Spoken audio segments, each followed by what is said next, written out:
Le dieu des arbres, épisode 2, les signes des arbres.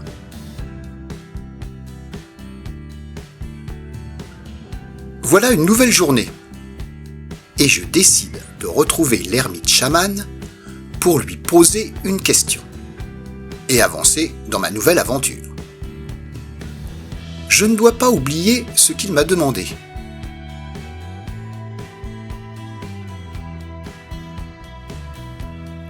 Et je remplis ma gourde avec tout ce qu'il faut pour aider l'ermite à bien méditer.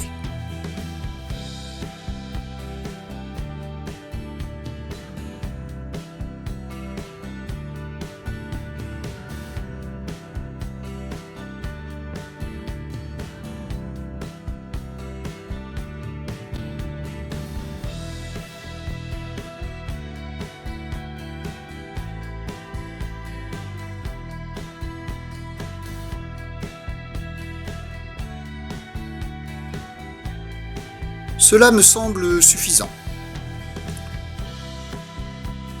Avant de partir, je prends des photos du livre des arbres. L'ermite m'en dira certainement plus. En route.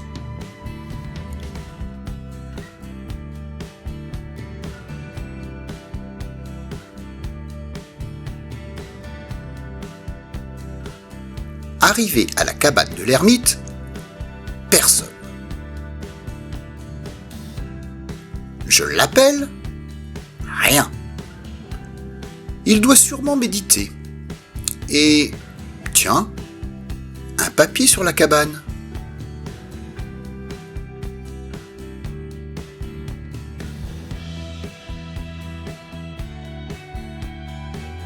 Je suis à la maison de la sorcière. Allons bon. Je n'ai pas le choix. Heureusement, je connais la route.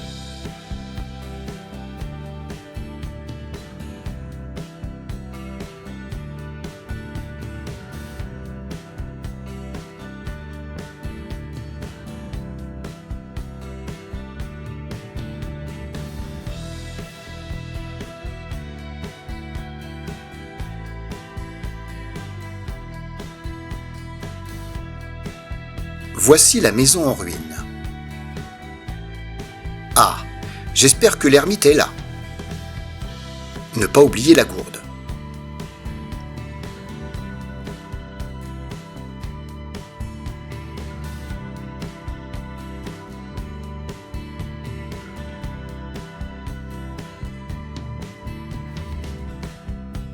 En effet, je retrouve mon nouvel ami.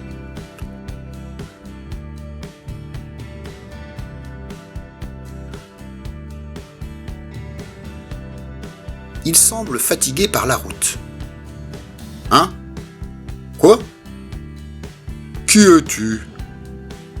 Ah oui, l'aventurier de la forêt. As-tu ce que je t'ai demandé? Et je lui donne la gourde. Bien, bien. Je me suis réfugié ici parce qu'il a plu cette nuit. Et ma cabane ne protège pas beaucoup de la pluie. Oh, je déteste l'eau. As-tu une question à me poser? J'ai trouvé un vieux grimoire dans la forêt. Il semble magique. Il parle des arbres. Mais la plupart des textes ne sont pas lisibles, à l'exception d'une page que j'ai photographiée. Peux-tu m'aider ? Car le texte est incomplet. Je connais ce livre.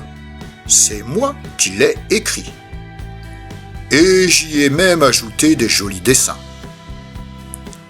Il parle de la légende du dieu des arbres. Il y a, comme pour toute légende, une partie de vérité. Mais c'est vieux tout cela. Et je ne me souviens pas de tout. Ce livre m'a été volé par une vile sorcière que j'ai connue il y a si longtemps. Elle a pris mon livre et mon argent. Et c'est aussi pourquoi je suis devenu ermite. Peux-tu m'en dire plus sur les signes ? Les signes montrent les émotions de certains arbres. Pas tous. Bien peu en fait. Mais pour voir les signes, il faut porter les lunettes de soleil magique. Tu veux savoir quels sont les signes ? Eh bien, je t'ai promis une réponse par jour. Mais pour aider ma mémoire, je vais méditer. Ne bouge pas et reste silencieux. Je vais invoquer les esprits de la forêt.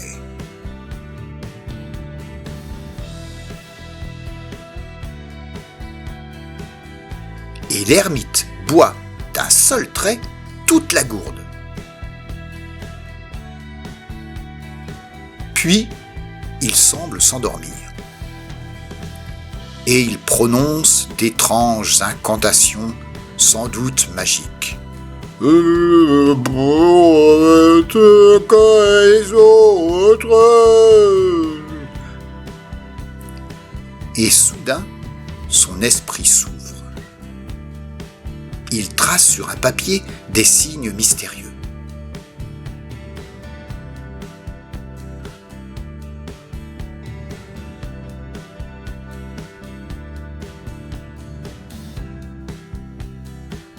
Et enfin, il s'endort soudainement.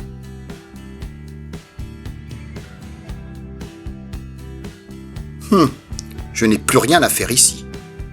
Je prends le papier et je retourne dans la forêt. J'examine le papier. Les signes doivent correspondre avec les photos. Et je les dessine dans l'ordre, en les améliorant un peu. Cette fois, j'y vois un peu plus clair. Une bulle veut dire parler. Une bulle rayée, pas parler. Un espèce de truc qui tremble pour montrer la peur. Un éclair pour la colère. Un cœur pour la paix. Un genre d'explosion qui veut dire détruire. Une bouche vers le bas, pour dire triste. Une bouche qui sourit, pour dire heureux. Un espèce de bonhomme avec comme un sapin en haut. C'est un moine sapin. Le même, mais avec des feuilles. Un moine chêne. Une espèce de route, qui veut dire chemin. Un genre de drapeau, pour dire école des arbres. Ah, je reconnais ce signe. L'ermite de la forêt, et le signe, c'est une bouteille. Et un signe étrange d'un grand chêne avec un soleil. L'arbre Dieu. Je suis surtout intrigué par le signe de l'arbre Dieu. La nuit approche et Mamie Chantal va encore s'inquiéter. Rentrons.